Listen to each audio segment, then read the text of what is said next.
Assalamualaikum warahmatullahi wabarakatuh. Salam sehat, salam semangat. Alhamdulillah, kita lagi-lagi bertemu anak-anak di bab kedua. Pada pertemuan sebelumnya, kita sudah membahas tentang wilayah negara kesatuan Republik Indonesia. Wilayah Indonesia itu merupakan sebuah wilayah yang bercirikan Nusantara, yang batas-batas wilayahnya dan hak-haknya ditetapkan oleh undang-undang. Kita juga sudah membahas bagaimana pemanfaatan sumber daya alam yang ada di Indonesia. Di pasal 33 ayat 2 dan ayat 3 dijelaskan bahwa cabang-cabang produksi yang menguasai hajat hidup orang banyak dikuasai oleh negara dan dipergunakan untuk sebesar-besarnya kemakmuran rakyat. Artinya, sumber daya alam, semua potensi yang dimiliki oleh wilayah Indonesia, baik di daratan maupun di lautannya, itu harus dikelola dengan sebaik-baiknya dan hasilnya dimanfaatkan untuk sebesar-besarnya kemakmuran rakyat. Oke. Nah, pada kesempatan kali ini kita akan membahas tentang kedudukan warga negara dan penduduk Indonesia. Kaitannya dengan pertemuan kita sebelumnya ya. Kalau kita bicara tentang sebuah negara, negara itu punya beberapa unsur ya. Setidaknya kita bisa menyebutkan 3 unsur. Wilayah, kemudian rakyat atau penduduk, yang ketiga adalah pemerintah yang berdaulat. Yang keempat adalah pengakuan dari negara lain. Jadi setelah kita belajar tentang wilayah negara kesatuan Republik Indonesia, hari ini kita akan belajar tentang kedudukan warga negara dan penduduk Indonesia. Oke, ada 5 hal yang akan kita bahas. Yang pertama tentang status warga negara Indonesia, kemudian asas-asas kewarganegaraan Indonesia, kemudian syarat-syarat menjadi warga negara Indonesia, lalu penyebab hilangnya kewarganegaraan Indonesia, dan yang terakhir adalah cara mendapatkan status kewarganegaraan Indonesia.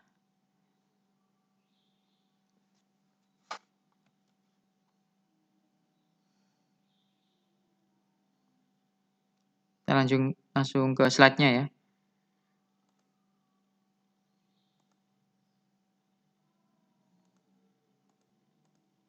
Ini sudah kita bahas semua.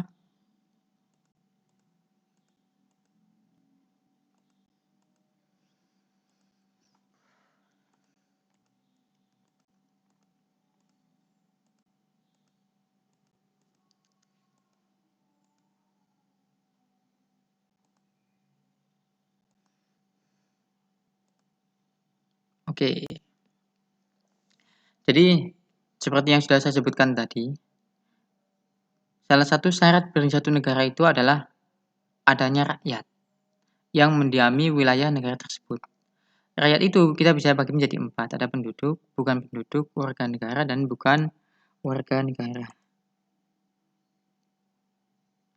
Tentu Anda bertanya kan, apa yang membedakan penduduk dengan warga negara? Kira-kira perbedaannya di mana? Nah, perbedaan itu bisa kita lihat di pasal 26 Undang-Undang Dasar Negara Republik Indonesia tahun 1945. Pasal 1, yang menjadi warga negara Indonesia ialah orang-orang bangsa Indonesia asli dan orang-orang bangsa lain yang disahkan dengan undang-undang sebagai warga negara. Jadi yang menjadi warga negara Indonesia itu adalah orang Indonesia asli, ayah ibunya orang Indonesia, dia lahir di Indonesia, dia otomatis menjadi warga negara Indonesia. Dan orang-orang bangsa lain yang disahkan dengan undang-undang sebagai warga negara. Atau orang bangsa lain yang dia itu melakukan proses naturalisasi, kemudian dia dinyatakan sebagai warga negara Indonesia. Sementara penduduk di pasal 26 ayat 2 Undang-Undang Dasar 45 dinyatakan penduduk ialah warga negara Indonesia dan orang asing yang bertempat tinggal di Indonesia. Jadi, orang yang bertempat tinggal di Indonesia untuk jangka waktu yang lama, maka dia bisa kita sebut sebagai penduduk Indonesia. Kalau warga negara, ini lebih ke status hukumnya. Kalau penduduk, dia itu lebih kepada tempat tinggal atau tempat domisilinya. Warga negara Indonesia itu orang yang terikat secara hukum sebagai bagian dari negara Indonesia. Jadi ada perbedaan yang mendasar antara penduduk dengan warga negara. Kalau penduduk, dia itu dilihat dari tempat di mana dia tinggal. Kalau dia tinggal menetap di Indonesia untuk jangka waktu yang lama, maka baik dia warga negara Indonesia ataupun dia itu orang asing, dia disebut sebagai penduduk Indonesia. Tapi kalau warga negara, dia itu memang disahkan secara hukum sebagai bagian dari Negara Kesatuan Republik Indonesia. Dia itu anggota dari Negara Kesatuan Republik Indonesia yang disahkan dengan undang-undang yang berlaku di Indonesia. Paham ya? TKI kita atau TKW kita, tenaga kerja kita yang kerja di Malaysia, kerja di Hong Kong, ada yang kerja di Arab Saudi dan lain sebagainya, itu adalah warga negara Indonesia. Mereka punya hak dan kewajiban yang sama dengan warga negara Indonesia yang lain. Misalnya pada waktu pemilihan umum, baik pemilihan umum presiden, pemilihan umum DPR dan lain sebagainya, karena mereka warga negara Indonesia, walaupun mereka bertempat tinggal di negara lain, mereka tetap memiliki hak untuk memilih calon anggota DPR maupun calon presiden yang mereka kehendaki melalui proses yang kita sebut dengan pemilihan umum. Akan tapi penduduk belum tentu warga negara. Orang asing yang belum melakukan proses naturalisasi, dia tinggal di Indonesia, dia mungkin sudah menetap lama di Indonesia, tapi dia secara hukum bukan warga negara, sehingga dia tidak punya hak untuk memilih dalam pemilihan umum. Bisa dipahami ya sampai di sini ya. Jadi warga negara itu orang Indonesia asli, seperti kita ini, bapak ibu kita orang Indonesia, dan orang bangsa lain, bangsa asing, yang mereka itu disahkan oleh undang-undang sebagai warga negara. Kalau orang asing, tentu mereka harus melakukan proses yang kita sebut dengan proses naturalisasi. Nah, kalau penduduk itu dilihat dari tempat di mana dia tinggal. Kalau dia tinggal di Indonesia untuk jangka waktu yang lama, walaupun dia adalah orang asing, dia bisa kita sebut sebagai penduduk Indonesia. Kemudian, asas kewarganegaraan. Dalam menentukan suatu kewarganegaraan, kita mengenal yang pertama asas ius sanguinis atau asas keturunan. Kewarganegaraan berdasarkan keturunan orang tua. Jadi, orang itu diberikan status sebagai warga negara berdasarkan keturunan orang tuanya. Bapaknya orang Indonesia, ibunya orang Indonesia, maka secara otomatis anaknya, karena dia keturunan orang Indonesia, diberikan kewarganegaraan Indonesia. Paham ya? Jadi seperti itu asas ius sanguinis, asas berdasarkan keturunan. Yang kedua adalah asas ius soli atau asas tanah kelahiran. Kewarganegaraan berdasarkan tempat seseorang itu dilahirkan.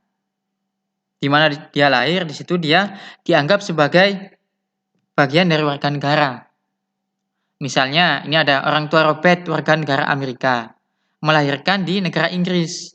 Maka si Robert ini dia menjadi warga negara Inggris karena Inggris menggunakan asas ius soli atau asas tanah kelahiran. Indonesia ini pakai yang pertama ya, asas ius sanguinis, kita lihat nanti. Oke.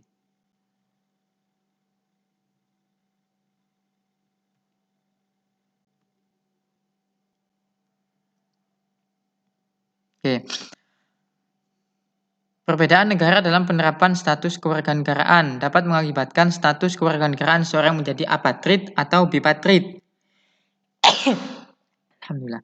Jadi apatrid ini orang yang tidak memiliki kewarganegaraan. Sementara bipatrid itu orang yang memiliki dua kewarganegaraan sekaligus. Bagaimana itu bisa terjadi? Saya gambarkan seperti ini. Ada anak, orang tuanya berasal dari negara yang menggunakan asas ius soli. Kemudian anak ini lahir di negara yang menggunakan asas ius sanguinis. Ada anak, orang tuanya anggap saja namanya A dan B gitu ya. A dan B ini warga negara suatu negara yang menggunakan asas ius soli.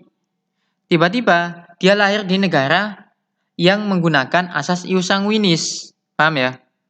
Maka di negara asal ayah dan ibunya dia tidak lahir di situ, maka dia bukan negara asal dari ayah dan ibunya. Sementara di tempat kelahirannya ternyata negara tempat dia dilahirkan menganut asas ius sanguinis bukan asas ius soli, maka di tempat kelahirannya dia juga tidak dianggap sebagai warga negara.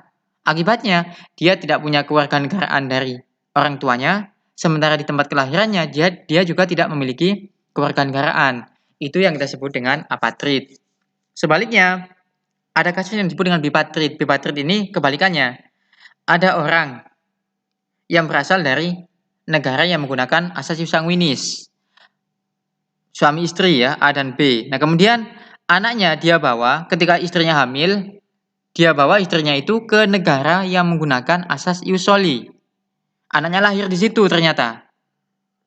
Maka secara otomatis dari negara asalnya, negara asal A dan B ini, karena dia adalah warga negara yang menggunakan asas ius sanguinis, anaknya yang dilahirkan mendapatkan status kewarganegaraan karena keturunan, ya kan? Di negara tempat dia dilahirkan, dia mendapatkan kewarganegaraan juga. Kenapa? Karena dia dilahirkan di negara yang menggunakan asas ius soli. Jadi dia punya berapa? Dia punya 2 kewarganegaraan sekaligus. Maka terjadilah status yang kita sebut dengan bipatrid.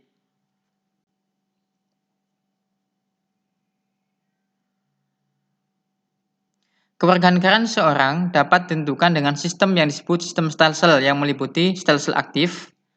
Seseorang harus melakukan tindakan hukum tertentu secara aktif untuk menjadi warga negara atau naturalisasi biasa. Misalnya seorang artis dari Amerika ingin mengganti status kewarganegaraannya menjadi WNI, maka ia harus mengajukan permohonan tertulis beserta persyaratan kepada negara Republik Indonesia.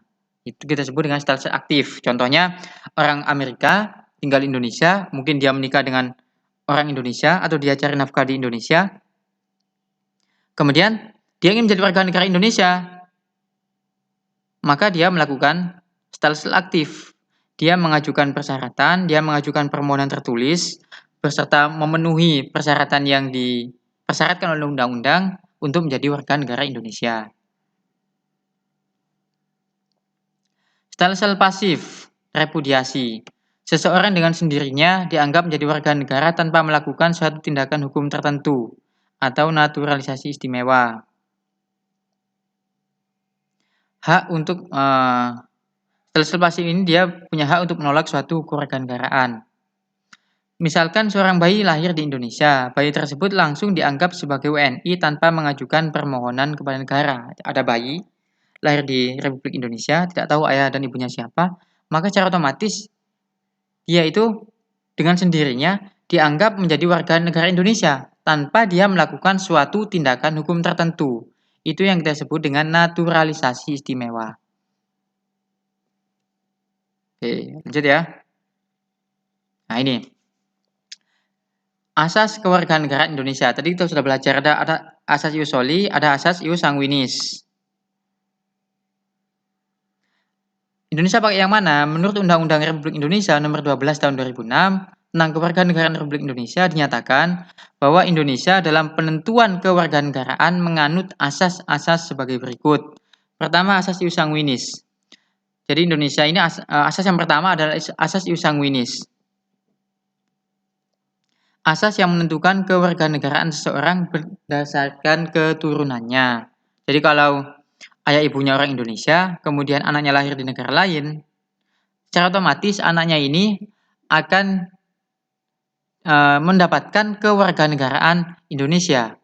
Karena Indonesia menganut asas ius sanguinis. Yang kedua, Indonesia ternyata juga menganut asas ius soli. Tapi asas ius soli yang dipakai oleh Indonesia itu asas ius soli yang terbatas. Yang diperlakukan terbatas bagi anak-anak dengan ketentuan yang diatur dalam undang-undang ini, maksudnya Undang-Undang Nomor 12 Tahun 2006. Kemudian yang ketiga, Indonesia menggunakan asas kewarganegaraan tunggal. Indonesia tidak mengenal bipatrid ya atau punya 2 kewarganegaraan. Jadi hanya ada 1 kewarganegaraan saja gitu. Yang keempat, asas kewarganegaraan ganda terbatas. Asas yang menentukan kewarganegaraan ganda bagi anak-anak sesuai dengan ketentuan yang diatur dalam undang-undang ini. Jadi anak-anak yang mungkin dia merupakan anak dari pasangan kawin campur ya, ayah ibunya mungkin satunya orang Indonesia misalnya, atau ayah misalkan ibunya orang Indonesia, ayahnya orang bule misalkan. Anak ini sampai nanti dia dewasa, dia punya 2 kewarganegaraan, bisa punya 2 kewarganegaraan misalnya. Dari ayahnya ternyata dia ditentukan sebagai warga negara ayahnya, warga negara asing. Sama pemerintah Indonesia, dia juga dianggap sebagai warga negara Indonesia, tapi terbatas. Nanti setelah dia dewasa, ya kan, sudah cukup umur menurut undang-undang, dia harus menentukan kewarganegaraannya. Apakah dia akan menjadi warga negara Indonesia atau dia akan melepas kewarganegaraan Indonesia yang dimilikinya dan menjadi warga negara asing mengikuti ayahnya. Oke, bisa dipahami ya? Lanjut. Syarat menjadi warga negara Indonesia. Gimana sih caranya orang asing bisa masuk menjadi warga negara Indonesia? Nah, ada dua cara. Yang pertama, naturalisasi biasa. Mengajukan permohonan kepada Menteri Hukum dan HAM melalui kantor pengadilan negeri setempat, di mana ia tinggal atau di Kedubes Republik Indonesia apabila di luar negeri. Permohonan ini ditulis dalam bahasa Indonesia. Bila lulus, maka ia harus mengucapkan sumpah setia di hadapan pengadilan negeri atau PN. Yang kedua, naturalisasi istimewa. Naturalisasi istimewa ini bisa diberikan oleh negara kepada orang yang punya jasa kepada Republik Indonesia. Jadi orang yang mungkin sudah menghormati Indonesia di tingkat internasional gitu. Pemerintah bisa memberikan status kewarganegaraan tanpa melalui proses yang seperti proses yang pertama atau naturalisasi biasa.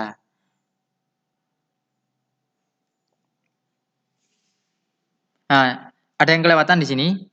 Ya, silakan dicatat. Tidak disebutkan di sini, saya dulu ya sampai di sini. Syarat menjadi warga negara kan ada dua, biasa sama istimewa. Naturalisasi biasa ini ada syarat-syaratnya ya. Apa saja syarat-syaratnya? Mari kita lihat.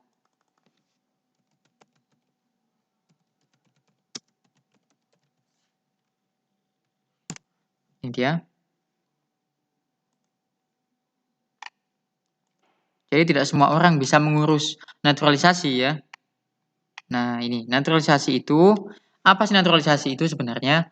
Naturalisasi itu adalah suatu perbuatan hukum yang dapat menyebabkan seseorang memperoleh status kewarganegaraan. Misal, seseorang memperoleh status kewarganegaraan akibat pernikahan, mengajukan permohonan, memilih atau menolak status kewarganegaraan. Nah, dalam naturalisasi biasa itu ada beberapa syarat yang harus dipenuhi. Yang pertama, dia sudah berusia 21 tahun. Kemudian, dia lahir di wilayah Republik Indonesia atau bertempat tinggal yang paling akhir minimal 5 tahun berturut-turut atau 10 tahun tidak berturut-turut. Seperti pemain-pemain bola dari Amerika Latin kan banyak yang jadi warga negara Indonesia kan. Itu mereka biasanya naturalisasinya kayak yang biasa ini. Mereka sudah lama tinggal di Indonesia, 5 tahun tidak pernah pulang ke negaranya, kemudian mereka nikah sama orang Indonesia, mengurus naturalisasi ke pengadilan sampai kemudian disahkan sebagai warga negara Indonesia. Apabila ia seorang laki-laki yang sudah menikah, ia perlu mendapatkan persetujuan istrinya. Dapat berbahasa Indonesia, sehat jasmani dan rohani, bersedia membayar kepada kas negara uang sejumlah 500 sampai 10.000 rupiah, bergantung kepada penghasilan setiap bulannya. Ya, murah ya. Kemudian memiliki mata pencaharian tetap, artinya dia punya profesi yang dia jalankan untuk memenuhi kebutuhan hidupnya selama di Indonesia. Yang terakhir, tidak memiliki kewarganegaraan lain apabila ia memperoleh kewarganegaraan atau kehilangan kewarganegaraan Republik Indonesia. Jadi itu umur berusia 21 tahun, tinggal di Indonesia 5 tahun, berturut-turut atau 10 tahun, dapat izin dari istrinya kalau sudah menikah, bisa berbahasa Indonesia, secara jasmani dan rohani, kemudian membayar administrasi ke kas negara, punya mata pencaharian tetap, dan tidak memiliki kewarganegaraan lain apabila dia memperoleh kewarganegaraan Republik Indonesia. Nah, naturalisasi istimewa ini tadi disebutkan kan? Nah, ini. Naturalisasi istimewa itu diberikan kepada orang asing yang berjasa kepada Republik Indonesia. Akan tetapi di undang-undang ternyata ada juga orang lain yang bisa memperoleh naturalisasi istimewa. Siapa saja mereka? Yang pertama, anak WNI yang lahir di luar perkawinan yang sah, belum berusia 18 tahun atau belum kawin diakui secara sah oleh ayahnya yang berkewarganegaraan asing. Jadi, anak warga negara Indonesia, ibunya orang Indonesia, usianya belum 18 tahun atau belum menikah. Ini jadi mohon maaf, di luar hubungan pernikahan yang sah, anak zina lah ya seperti itu. Oleh ayahnya yang warga negara asing, dia diakui sebagai anaknya, maka dia punya hak untuk mendapatkan naturalisasi istimewa. Kemudian anak WNI yang belum berusia 5 tahun meskipun telah sah sebagai anak oleh WNA berdasarkan penetapan pengadilan, tetap sebagai WNI.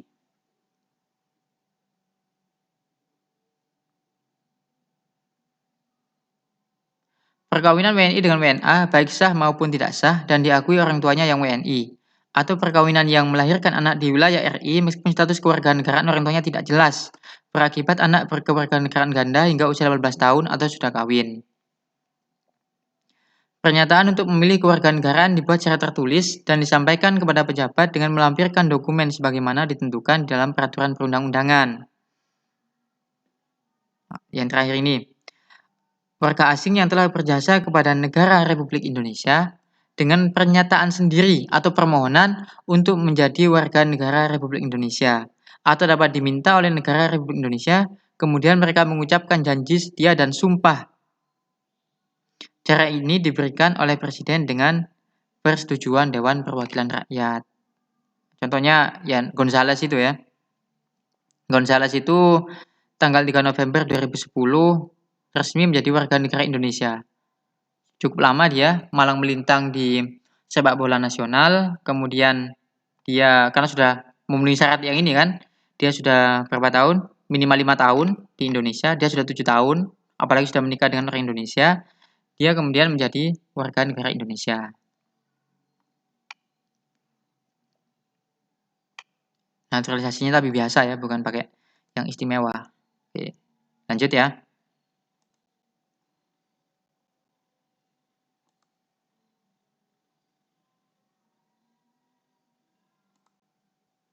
Itu kan tadi caranya orang asing menjadi warga negara Indonesia.